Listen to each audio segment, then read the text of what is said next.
Well, you may be asking, why are we out in these tall weeds and grass here? Heck, they're taller than Brian. We may not even be able to find him out here in all this growth. Well, it's not weeds, it's good grass out here, but it's really too much grass. One of the things I hate when I'm trying to check fields is if I got to walk through a whole bunch of grass and there's water sitting at the bottom and everything else. You know, a lot of farmers hate it just as much as I do, and they burn ditches. We wanted to talk today about why farmers burn ditches and what the future of ditch burning looks like in the United States. Well, out in the country, in the winter, things can get pretty bad.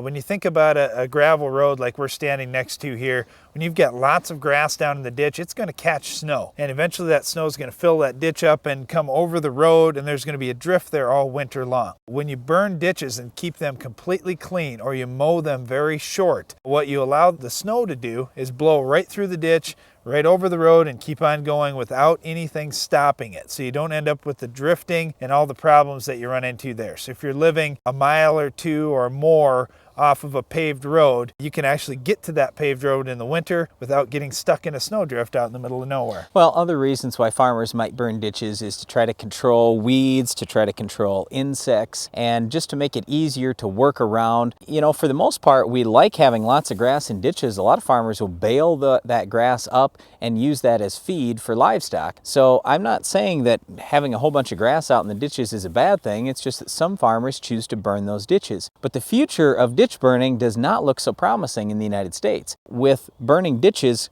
comes the possibility of some pollution, and you know, we're just in our country really focused now on pollution and the ozone layer and everything else, so the amount of burning that's going to occur in the future is probably going to be reduced. Well, one other thing that's a real benefit that we see by burning ditches is you get a lot faster early growth in that ditch with grass in the spring. Yeah. You look at all the grass that's out here, it's not completely winter yet, but it's getting darn close, and when winter comes, this grass all turns brown and it's dead, and now the new grass next spring has to try to grow up through all this big dead foliage out here if the ditch doesn't get cleaned up. So we do really like the regrowth factor as well when you burn a ditch clean in the fall. Well, once again, burning ditches is something that many farmers do. Another thing many farmers do is control our weed of the week. We'll tell you how to stop it on your farm coming up later in the show.